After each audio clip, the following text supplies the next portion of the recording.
As Austin continues to grow, so does the amount of traffic. We know it, we love it. The congestion started to slow down when the pandemic began, of course, but now that people are going back to work, kids are going back to the classroom, traffic, well, it's rising again. Jason Mikell spoke with an expert about tips to make your commute less stressful. So we have Jen Duthie joining us this morning. And Jen, I know it's been very busy with kids returning to the classroom, folks going back to work. You know, now that we're a week or two in with schools returning to in-person classrooms, you know, have you guys seen any major changes out there on the roadways? Yeah, Jason, we've seen a lot of traffic increase around schools, certainly with parents dropping off and buses and at pickup time. That said, we haven't seen the same impact on Austin traffic overall that we've seen in pre-pandemic years. We've seen traffic increase a few percentage points when AISD came back into session, and a little bit more yesterday when UT started.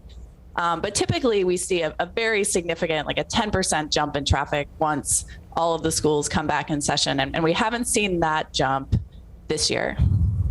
Do you guys expect to see, you know, with the influx of people moving to Austin, do you expect to see sort of an influx of those numbers changing, say, for instance, from pre-pandemic levels, you know, January, February, early March of 2020, as opposed to September of 2021?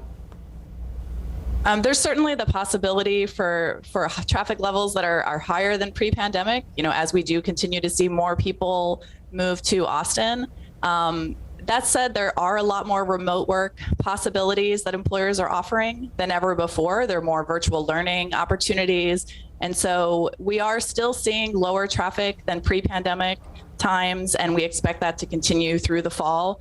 But as conditions change with the pandemic and maybe some of that flexibility will go away, you know, we don't know at this point.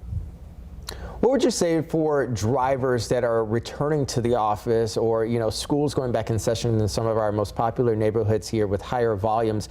What is your view? What is your suggestion for those drivers as they're sort of re-energizing their commute and getting back into the swing of things?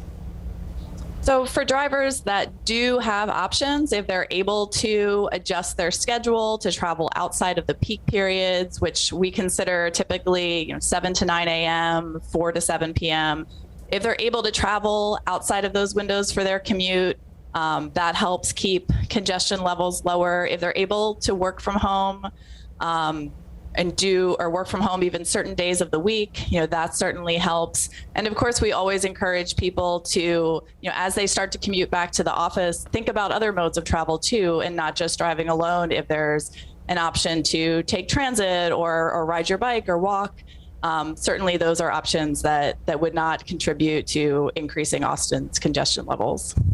Give grace and allow some space. Jen Duthie, Managing Engineer for Austin Transportation Department. Thank you for joining us here. Thanks so much, Jason. Take care.